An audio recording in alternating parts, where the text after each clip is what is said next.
반갑습니다. 네, 반갑습니다. 네, 반갑습니다. 네, 반갑습니다. 예, 오늘 이서동 교수님 오늘 특별히 네. 또 귀한 손님을 이렇게 모시고 오셨어요. 네. 예. 대전에서는 뭐 예. 굉장히 뵙기 힘든 분이죠. 그러게요. 그간에 이제 언론에서 많이 뵀었는데. 네. 제가 평소에 이수령 위원장님, 교수님 존경합니다. 두 분은 아신 지 얼마나 되셨어요? 제가 생각하기로 한 15년 정도 된 것 같아요. 그렇습니다. 네. 그 저희들이 하는 모임이 하나 있는데 네네. 네. 경쟁력 연구 모임이라고. 경쟁력. 네. 네. 뭐 아무튼 무슨 경쟁력 연구 모임인지 모르겠는데 아무튼 예. 모든 경쟁력은 다 붙습니다 거기에. 네. 네. 그 모임을 만든 지가 한 20년 됐어요. 네. 네. 거기서 이제 뵙고 요즘은 그게 산업 경쟁력 포럼으로 좀 더 업그레이드 돼가지고 좀 출발하고 있는데 네네. 어쨌든 그 안에서 자주 만나고 자주 술 한잔 하고 이런 얘기 저런 얘기 하면서 친해졌습니다. 예, 우리 김민석 논설위원께서는 우리가 뭐 다 잘 알다시피 국방부 대변인으로 5년 한 3개월 예, 정도. 그렇습니다. 예, 최장 대변인이라고 하시던데. 최장수죠. 예. 이게 5년 3개월이 그냥 있을 수 없는 게 예. 일반 공무원들은 대개 한 2년 내지 3년 있으면은 예. 자리를 옮겨야 됩니다. 예, 예. 그리고 일반에서 바깥에서 오면은 그렇게 있을 수도 없고. 예. 그래서 제가 따져보니까 예. 확인은 되지 않았는데 아마 대한민국 정부 수립 이래 예. 모든 부처 통틀어서 제가 제일 오래 했다고 합니다. 그렇군요. 그럼 대변인으로서 뭐 탁월한 능력을 갖고 계시다라는 것과 다름없을 것 같은데. 그때는 제가 말을 예. 잘 하지 못한다는 것. 아, 대변인이신데? 네. 예. 제가 좀 어눌하거든요. 두 번째는 예. 저는 오로지 일할 때 국방부도 있지만 대한민국을 위해서 저는 항상 초점을 잡고 일을 했다.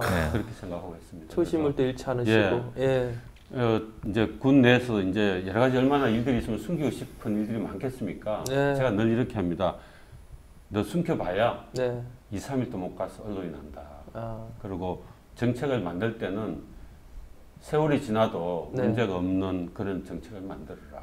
예. 하늘에 우러러 한 점 부끄러움 없는 정책을 만들어야 한다.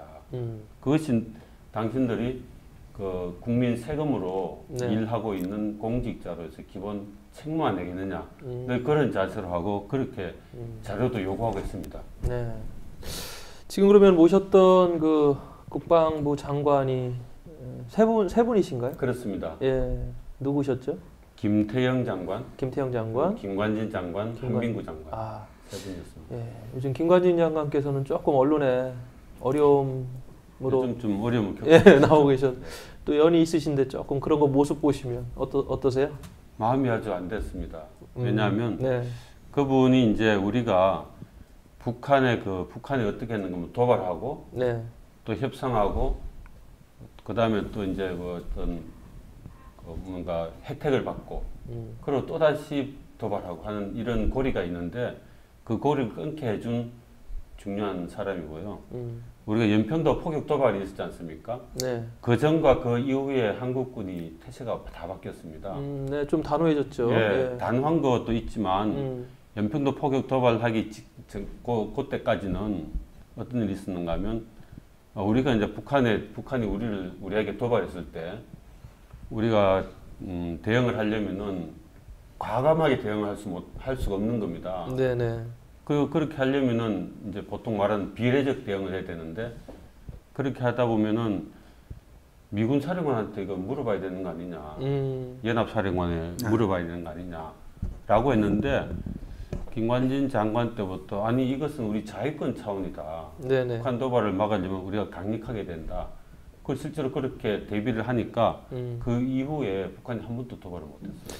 예, 뭐 국가를 위해서 그렇게 뭐 예, 그 어떤 장병들이 에게 어떻게 했는가 하면 쏠까요 말까요 묻지 말고 네가 선조치하고 후보해라 이러니까 그 이후부터는 위에서 이래라 저래라 할 이야기할 필요 없습니다. 장병들이 알아서 현장을 보고 자기를 우리 장병들한테 공격하는 북한군이 있으면은 그냥 대응하는 것이죠. 선제권 환수를 더 빨리 하실 수 준비가 다 돼 있었네요. 있죠. 예. 제가 원래 물어보려고 했던 네. 댓글 관련돼 가지고 좀 깊이 아실 것 같아 가지고 그 상황에 좀 여쭤보려고 했는데 일단은 그거는 좀 뒤에 한번 넘어가 보고요. 그렇죠.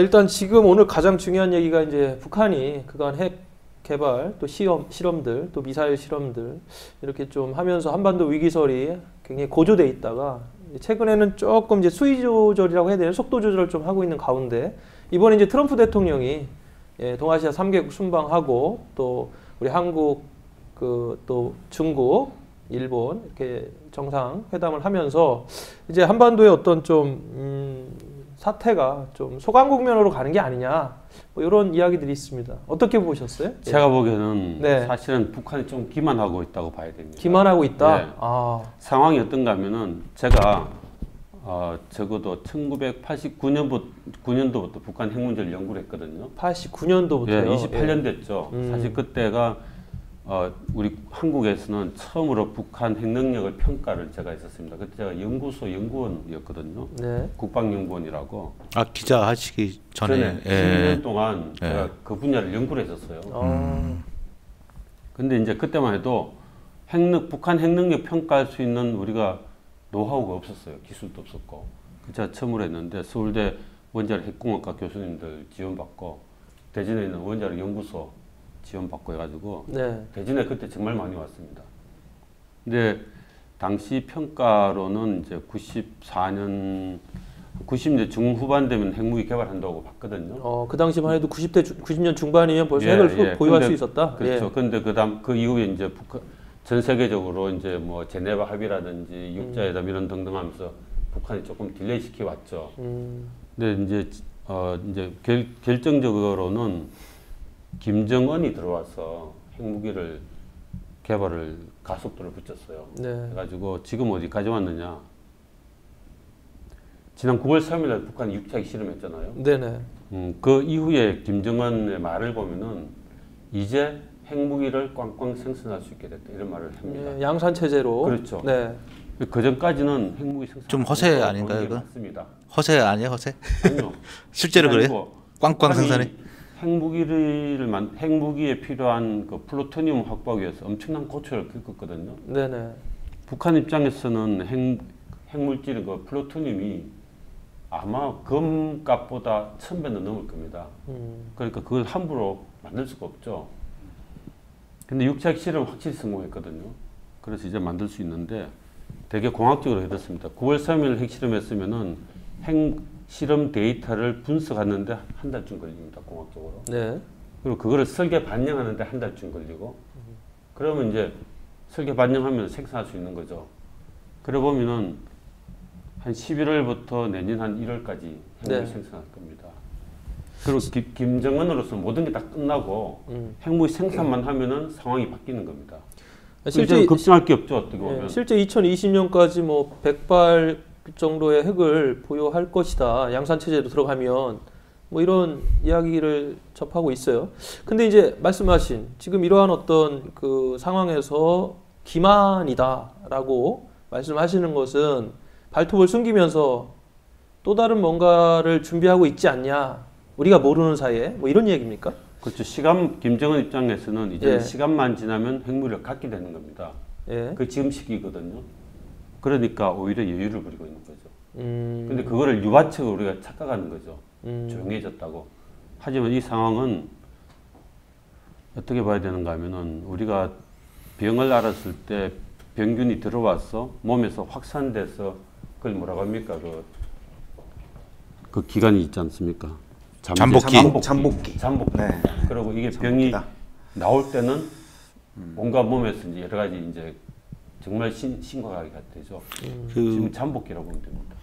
지금 상황으로 보게 된다면은 개발은 이미 끝났고 그렇죠. 그 핵 보유국으로서 인정받는 그런 조정 기간이다 이렇게만 보시면 되는 건가요, 그러면요?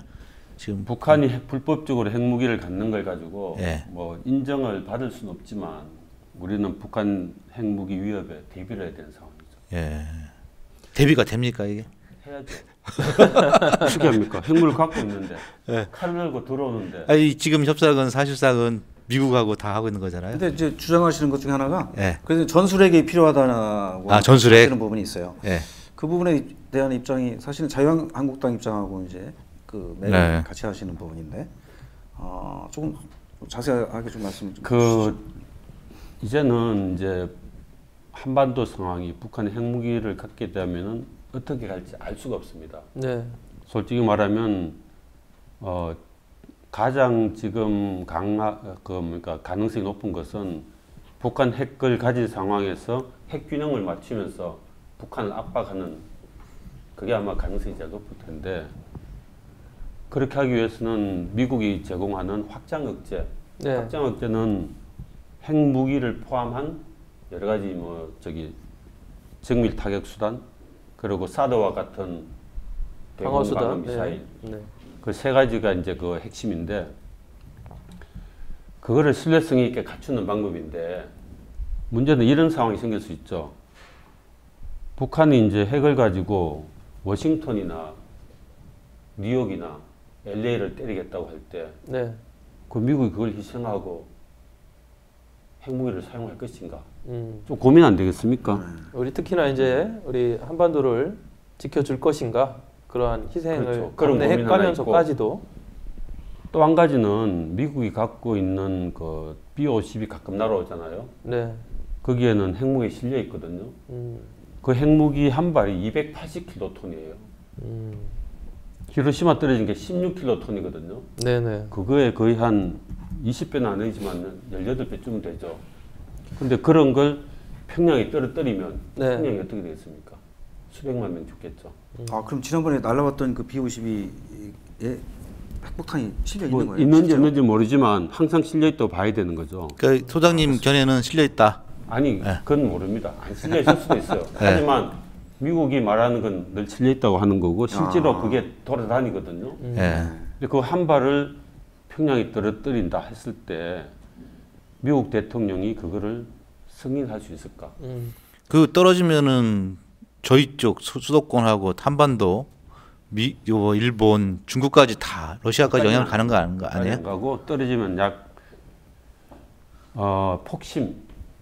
폭탄이 떨어진 그 지점에서부터 약 10km 이내 피해가 많고 그밖은 별로 없습니다. 아니 그 낙진이라든지 뭐 그 기타 정도 낙지는 뭐 별 내용 아닙니까? 지금 이제 미국 같은 경우는 본토에 대한 위협이 이제 ICBM을 가장 우려하는 거 아니겠어요? 일단은 뭐 예측 못할 또 일단 그 사장거리도 그렇고. 그렇죠. 그래서 이제 지난번에 방한해 가지고 약속했던 게 핵추진 잠수함 개발 좀 하겠다. 그리고 또 첨단 무기 좀 구매해서 그에 대한 대응 좀 할 수 있도록 하겠다. 뭐 이런 이야기 같아요. 예, 그런 부분들이 어떻게 좀 도움이 될까요? 예, 북한의 그런 어떤 도발에 대한 억제 능력이. 이제 그게 한 가지로만 되는 건 아니고요. 네네. 우리도 우리 자체로 이제 첨단 무기로 대응해야 되고 미국은 미국대로 북한이 핵을 사용하지 못하도록 억제하는 게 이제 핵심이거든요. 네. 그 이야기는 바꿔 말하면 핵을 가지고 사용하면은 김정은은 반드시 죽는다. 이걸 보여줘야 되는 거죠. 그 의지를 보여줘야 되는 근데 거죠. 반대 의견들 중에는 핵을 보유해야지만이 정권의 안정성을 갖고서 그 다음에 유지가 될 수 있다 이런 의견들도 상당히 많아요. 그것도 뭐 일리가 없는 건 아니죠. 왜냐하면 김정은 입장에서는 전 세계에서 사실 저렇게 독재하고 주민들을 탄압하고 혼자 잘 먹고 황제처럼 뭐 사는데 잘 없잖아요. 네, 그러니까 그거를 계속 유지하려면은 결국은 힘으로 하는 수밖에 없는 거니까 그런 차원이니까 그걸 우리가 일반적인 그 어떤 균형이라고 생각하면 안 되고요. 그 김정은과 군부 일부 이 사람들의 체제를 위해서 필요로 하는 핵이겠죠. 그렇죠. 그래서 우리는 그건 안 된다.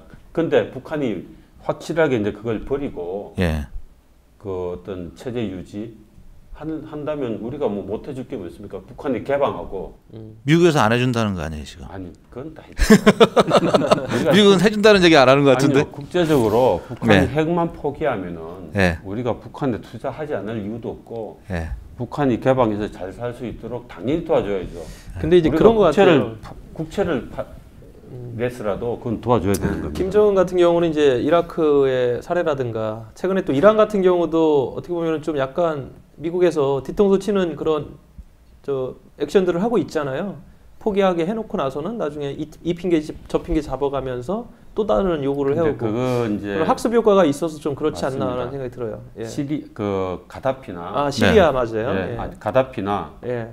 또는 저기 사담 후세인 후세인. 같은 그걸 가지고 이제 우리가 표준을 삼을 수는 없어요. 그 사람들은 사실은 국제사회를 계속 농락을 했거든요.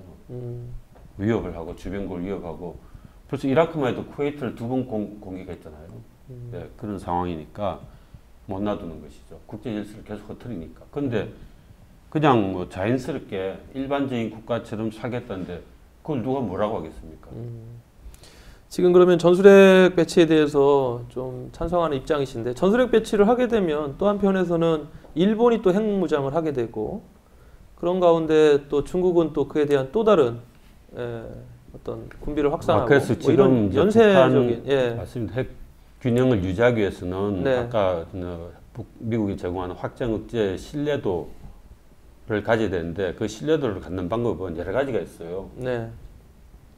이제 그 미국하고 핵 공유 시스템, 한반도에 핵을 안 갖다 놓더라도 우리 대통령이 미국에 필요해서 요구를 해가지고 네. 한미 군 통수권자 양국 대통령이 협의를 해서 조치를 할 수 있도록 하는 방법. 그 다음에 그게 이제 나토식 핵 공유라고 하는데, 그 다음에 전술핵은 나토는 사실은 나토 사령관이 미군 사령관이잖아요. 네네. 이제 그런데 거기서 모든 걸 통제하지만 나토국 그러니까 미국의 나토 회원국이죠. 이탈리아나 독일이나 벨기에 이런 나라의 공군기지에 가면은 미군 전술핵이 있어요. 네. 그 통제는 미군이 하죠, 당연히. 네. 하지만 유사시가 되면은 양국 공군기에 그 핵을 달아가지고 갑니다. 러시아가 침공할 때겠죠. 네. 그런 식으로 하는 방식도 있고 뭐 여러 가지 방안이 있는데 그것은 우리가 뭐가 꼭 맞다고 이야기할 건 아니고 그 상황에 맞춰서 한미가 합의하면 되는 겁니다. 자 그러면 약간 주제를 바꿔서 그 한반도에 전쟁이 일어날 것인가? 참 이거 굉장히 참 무슨 질문이라고 그러죠 이런 걸? 우문. 저는 이제 우문전대. 그거는 사실은 우리가 조금 해석을 잘 해줘야 됩니다. 네. 네. 대통령께서 말씀하시는 그 전쟁은 안 된다. 무조건 그렇게만 말씀하시잖아요. 저는 그렇게 하면 국민들한테 공포심만 조장한다고 봐요. 미국이 만약에 북한에 대해서 예방적 선제 타격을 한다. 예. 지금 이제 동해 미 항모 강습단 3개가 와 있거든요. 예, 와 있죠. 그게 한 개쯤 더 오면은 예방적 선제 타격을 할 수 있어요. 그런데 그거는 제가 보기에 한 95%에서 100%좀 성공합니다. 네. 근데 북한이 전쟁할 것 같지만 못해요.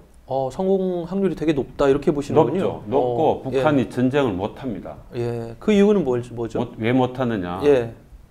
전쟁을 우리가 싸울 때도 기술력이 차이가 있으면 어떻게 됩니까? 일방적으로 되잖아요. 그렇죠. 대응할 수 있습니까? 못합니다. 아니 그런데 그럴 때 그 제가 북한에 말씀드릴게요. 항모감습단 4개에 들어와 있는 토마호크 한 2,000발쯤 추정되거든요. 예, 토마스 호크 미사일이 2,000발쯤. 토마호크 2,000발. 예. 2,500km에서 쏘면은 3m 안에 들어가요. 네. 창문을 맞출 수 있다는 이야기죠. 정확도가 높군요. 예, 북한의 핵물질이 어디 있는지는 정확히 알 수 없지만 핵 탄두를 쏠 수 있는 미사일이 어디 있는지는 다 알고 있어요. 그 기지는 다 알고 있거든요. 그 기지를 다 깰 수가 있어요. 그리고 미사일을 쏘려면은 이동 발사대가 있어야 되잖아요. 네네. 발사대가 어디 있는지도 다 알고 있어요. 예. 다 제거할 수 있거든요. 그리고 북한의 그 전쟁 지도부, 전쟁 지도부 하려면 어떻게 됩니까? 통화가 돼야 되잖아요. 네. 통신 체계 완전 마비시킬 수 있어요. 전쟁 지휘가 안 돼요. 그래 되면은 그래 깨고 나면은 북한 어떻게 되느냐? 핵미사일 쏠 수 있는 능력 제거되거든요. 네. 근데 우리한테 가장 부담 뭐겠습니까? 장사정포를 그렇죠. 다 쏜다는 거 아니에요? 바로. 한반도 그게 바로 문제입니다. 수도권으로. 북한이 예. 포를 뭐 2만 문쯤 가지고 있다고 그래요. 네네. 근데 다른 포는 쏴봐야 우리 그 휴전선에서 뭐 조금밖에 안 날아옵니다. 안 날아오는데 수도권에 날아오는 거는 340문 장사정포. 아, 340문. 그렇죠. 네. 340문의 방사포, 우리 같은 다연장포죠. 네. 다연장포 기준으로 한 문에 22발씩 있거든요. 그럼 340 곱하기 22 하면 약 7,000발 7,000발. 쯤 됩니다. 예. 7,000발이 날아온다고 볼 수 있는 거죠. 예. 근데 그건 평소에 서울을 겨냥하고 있는 게 아니고 다른 그 군사 표적을 하고 있어요. 네네. 근데 그 중에 한 5,000발쯤이 날아온다 치자고요. 네. 5,000발 날아오면 어떻게 될 것 같아요? 숙대밭 될 것 같습니까? 그렇게 느껴지죠. 그렇게 느끼죠. 그렇게 느껴지죠. 근데 분석하면 안 그렇습니다. 아. 하늘에서 보면은 서울시를 시가지를 보면은 예. 빌딩이 많을 것 같습니까? 땅이 많을 것 같습니까? 전체로 보면 땅이 많겠죠. 많죠. 예. 3분의 2는 땅이고 3분의 1 빌딩이라고 보면 됩니다. 예. 그러면 5,000발쯤 날아온다 치고 예. 7,000발 중에서 다 서울 쏘는 거 아니니까 급하게 조준해 쏴야 되니까 그리고 이제 북한이 일방적으로 맞은 상황에서는 조직적인 어떤 공격을 할 수 있는 게 아니거든요. 각자 알아서 막 하는 겁니다. 네. 무작위로 날아오죠. 북한의 포가 이게 정확도가 높지 않아요. 그래도 그러면 뭐 이게 무차별로 날아오거든요. 그럼 5,000발 중에서 그냥 확률적으로 건물에 맞을 게 한 1,500발쯤 된다고 치자고요. 네. 그쯤밖에 안 맞을 것 같아요. 제가 느낌은. 정확도가. 예. 예. 근데 이 포탄이 60도 각도로 떨어지거든요. 네. 근데 60도 각도 떨어지면 빌딩에 옥상이 많지 벽면보다 옥상이 더 많이 보입니다. 근데 2010년도 11월 달에 연평도 떨어진 걸 보면은 이 허접한 슬라브 정도는 뚫을 수 있는데 네. 콘크리트 강도 높으면 못 뚫었어요. 같은 포였는데요. 네, 예. 그래 보면은 건물 옥상에 맞으면 피해가 별로 없어요. 벽면에 떨어지는 게 그러면 3분의 2는 옥상, 500발은 벽면에 떨어지겠죠. 네.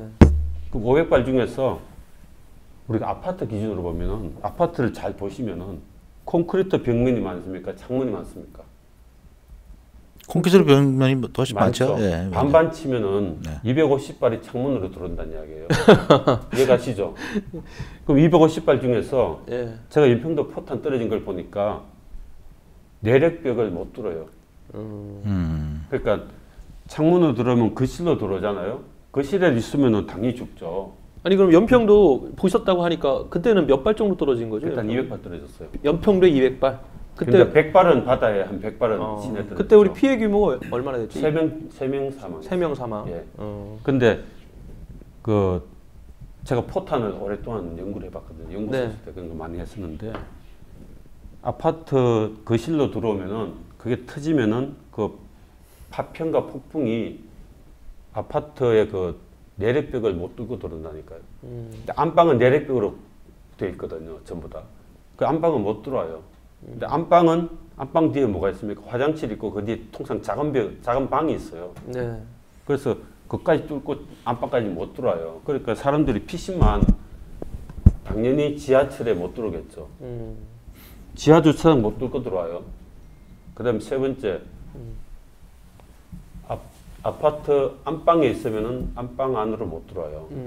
그리고 이거 여기저기 갈 데가 없으면은 콘크리트 빌딩 남쪽에 앉아 있으면 돼요.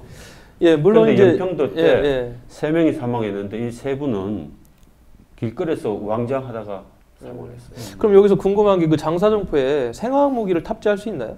그건 전혀 다른 문제입니다. 전혀 다른 문제인가요? 생화학 무기를 발사하려면은 예.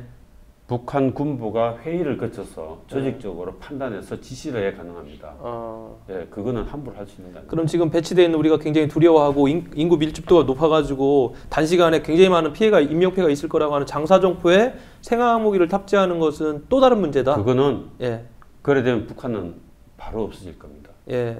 사실은 저희가 조금 더 두려워하는 게 이제 그런 부분이잖아요. 생화학 무기에 대해서 벌써 개발이 끝났다. 생화학 실전 배치도 다 됐다. 북한이 많이 갖고 있죠. 예, 많이 갖고 있는데 있다. 예. 그거는 처음에는 못 씁니다. 못 쓰고 어떤 전쟁이 지속되거나 이럴 때 쓸 텐데 초반에 이제 그렇게 날아오면은 북한 아마 전쟁 지도부는 모든 의사결정 상태가 중단이 될 겁니다. 그럼 여기서 그냥 개인적으로 궁금해가지고 저희가 대전이잖아요. 예, 장사정포가 대전까지 오나요? 못 날아오죠. 못 날아옵니까? 근데 최근에 개발한 300mm 포가 있는데 예. 방사포인데 그건 대전 날아옵니다. 아. 하는데 그거 몇 발 갖고 있지 않거든요. 네. 근데 아마 그건 계룡대 같은 데 쏘겠죠. 군사 표적 쏘겠죠. 군사표죠. 그렇겠죠. 예. 그럼 대부분의 장사정포는 이제 수도권으로만 그렇죠. 좀 한정되어 있는. 원래는 야포는 예. 초반에 초반에 민간인한테 쏴도 예. 큰 효과가 그때는 조금 공포심이 있지만 음. 사람이란 존재가 네. 워낙 생존성이 높아가지고 금세 또 적응해서 피합니다. 그러면 전략적 의미가 없어요. 우리가 링에서 싸울 때 상대방 선수를 때려야지 관중을 때리면 그게 되겠습니까? 아무 의미가 없어요. 소장님 입장에서는 과감하게 제압을 해야겠다 그런 제압할 측면이네. 때가 되면 해야 된다. 예. 그 우리의 그래서 공격에 이게 전쟁하고 예. 국지전하고는 구분해야 된다. 예. 국지전은 우리가 컨트롤할 수 있다.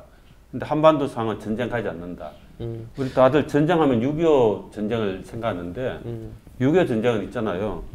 그때는 중국이 개입했잖아요. 소련에 지원했잖아요. 그렇죠. 근데 지금 중국 개입할 수 있습니까? 러시아는 못하죠. 중국 왜 개입 못하죠? 개입 못하느냐? 중국 개입을 안 시키려면은 중국이 개입하는 이유는 딱 한 가지 있습니다. 주한미군과 한국군이 휴전선을 넘어가면은 중국군이 개입합니다. 예, 그렇죠. 왜냐하면 정신협정 위반이니까. 예. 정밀 타격하는 것도 마찬가지 그런데 아니에요? 그거는 미국은 지금 그렇게 하지 않고 해외에 있는 미군으로만 해요. 네. 근데 그거는 왜 하느냐? 두 가지 조건이 두 가지 이유가 있는데. 주한 미군이 아닌 사람들이 예, 예. 하면은 문제가 안 된다. 그렇죠. 그거는 이유는 정전협정 위반 아니다. 북한의 핵이 전 세계를 위협하고 국경을 예. 터뜨리고 두 번째는 미국을 직접 위협하잖아요. 미국은 자위권 차원에서 하기 때문에 중국이 개입할 수 있는 그 여지가 없습니다. 그래서 전쟁으로 갈 수가 없어요. 지금 뭐 300만 정도의 희생자가 날 것이다라는 여러 뭐 언론에서도 있는데 그거는 조금 그분들은 예. 이 전쟁을 잘 모르고 현대전이란 무기체계의 특성도 잘 모르고 예. 심지어 해외 언론조차도 너무 그런 전문성이 없는 것 같아요. 직접 보시기에는 조금 너무 부풀려져 있다라고 예. 보시는군요. 좀 더 공부 많이 전쟁을 해야겠습니다. 무조건 원치 않기 때문에 하는 이야기인 거죠. 예. 원치 않는 관점에서의 어떤 논리를 만들다 보니까 좀 예. 비약적이라 그런 예. 말씀이신 것 그렇다고 같은데. 제가 전쟁을 좋아한다는 거 아니고 전쟁을 예. 원하는 사람 누구도 없죠, 없습니다. 당연히. 이제 그런 것들에 대해서 아까 이제 폭탄에 뭐 어디 맞췄을 때 이런 거를 이제 하나하나 논리적으로 좀 쉽게 설명을 과학적으로 해주셨네요. 분석해서 예. 대응을 하자 이거죠. 예, 예. 자, 지금 이제 우리 문재인 정부가 출범을 했습니다. 그리고 이제 안보에 대해서 약간의 뭐 약간이 아니죠. 많은 정책의 변화들이 있었는데 특히나 이제 이 안보라는 게 외교 쪽하고 이게 연동이 되지 않습니까? 한편에서는 지금 예전에 광해 코스프레 아니냐 문재인 정부가 뭐 이런 이야기가 있어요. 예, 뭐 전문가시니까 어떻게 보십니까? 현 정부의 어떤 국방 정책? 광해 코스프레를 뭐 잘 몰라서 그런데요. 예, 현재 문재인 정부가 하고 있는 것은 네, 사실 문재인 정부가 오랫동안 원하는 것이고 해야 되죠. 네, 하지만 또 핵 문제가 지금 걸려 있어가지고 이 두 문제를 잘 슬기롭게 할 필요가 있습니다. 우리가 정치라는 이유가 뭡니까? 정치는 우리 국민을 이렇게 위하는 하는 것이고 우리 국민이 잘 살고 안전하게 사는 거 아닙니까? 그걸 하기 위한 건데 그게 어느 시점에 맞추고 어느 코스를 거쳐서 가야 될 건지는 잘 설계해야 되겠다. 내가 평소에 하고 싶은 걸 다 한다고 다 하고 살 수는 없는 일이잖아요. 그래서 정치를 하는 것도 대통령도 마찬가지로 또 국민의 세금으로 먹고 살고 그 일을 하도록 그 자리에 준 거지 않습니까? 그러니까 우리 국민이 앞으로 미래를 위해서 잘 나아갈 수 있는 방향을 잘 고민하면서 했으면 좋겠다. 예. 저 국민의 한 사람으로서 저는 뭐 시간은 좀 말씀입니다. 됐지만 덧붙여서 제일 궁금했던 것 중 하나가 문재인 정부의 지금 가장 중요한 게 국방 개혁이란 말이죠. 이 국방 개혁. 뭐 그 안에는 이제 적폐청산이라는 게 또 함께 묻어져 있는 것 같습니다. 예, 그간 이제 5년 3개월 동안 이전 정부에서 대변인을 하셨기 때문에 지금 이런 것들에 대한 바라보시는 생각들이 좀 있으실 텐데 국방 개혁. 예. 국방개혁 굉장히 중요하죠. 사실은 예. 국방개혁을 지금 노무현 대통령 때 이제 시동을 걸었잖아요. 네. 예, 근데 그때는 두 가지 조건이 있었어요. 첫째는 우리가 GDP 7%인가 이상 계속 성장할 것이다. 네. 그래서 국방비를 계속 더 올려줄 수 있다. 자주국방이라는. 예. 그렇죠. 예. 왜냐하면 국방개혁하려면 돈이 많이 드니까. 예, 예. 두 번째는 북한 핵 문제가 해소될 것이다. 이 두 가지를 전제 조건을 붙였는데 두 가지 다 안 됐어요. 아쉽게도. 네. 그랬으면은 더 사실은 예산은 이 지도자의 의지를 가지고 해야 되거든요. 근데 하다가 좀 줄어들었어요. 그리고 이제 경제가 계속 안 좋아져 가지고 그 다음 정권 두 번에서는 아마 국방비가 매년 올라간 게 4%도 못 올라갔을 겁니다. 7%는 고사하고 네. 어떤 데는 3.몇 %도 막 되고 했습니다. 거기에 또 방산비리가 또 굉장히 방산비리 심했잖아요. 사실은 없어요. 없어요? 네, 없는데 그거는 예. 굉장히 과장된 내용이고 아, 네, 방산비리는 없어요. 사실은 없다고 하면 좀 거짓말이지만 네. 잡은 거의 검찰에 제대로 잡은 게 없잖아요. 아니 뭐 그 소나 다 넣어놓고 그것도 뭐 이런 나중에 거. 별거 아닌 걸로 정리가 됐어요. 아, 예, 근데 어쨌건 그래서 우리 국방개혁은 중요한 게 우리 국민의 생존과 관련된 거니까 이거는 국민이 지지를 해야 되고 네네. 그리고 설계를 잘 해야 됩니다. 그리고 지도자가 의지를 갖고 예산을 줘야 됩니다. 사실 지금 중국군이 우리 뭐 전쟁 못하는 군인을 뭐라고 합니까? 당나라 군대라죠. 당나라 군대로 오죠. 그리고 중국군을 뭐라고 생각합니까? 옛날에 6.25 때, 6.25 네. 한국 전쟁 때 인해전술. 인해전술 예. 허접한 군대를 예, 생각하잖아요. 근데 지금 대한민국군이 허접한 군대로 바뀌고 있어요. 그건 뭘로 증명할 수 있는가 하면은 네. 국방비를 전체 군인으로 나누면 돼요. 그러면 군인 1인당 국방비가 나오잖아요. 아, 그럼 그 군인 한 명에 대한 투자하는 돈이거든요. 그게 이미 우리 한국군이 중국군보다 떨어지고 있어요. 지금 현재. 예, 그래서 우리가 허접한 군대로 되고 있기 때문에 그렇게 돼서는 그러면 지난 정부에서 그런 일들은 왜 진도가 안 나갔던 거죠?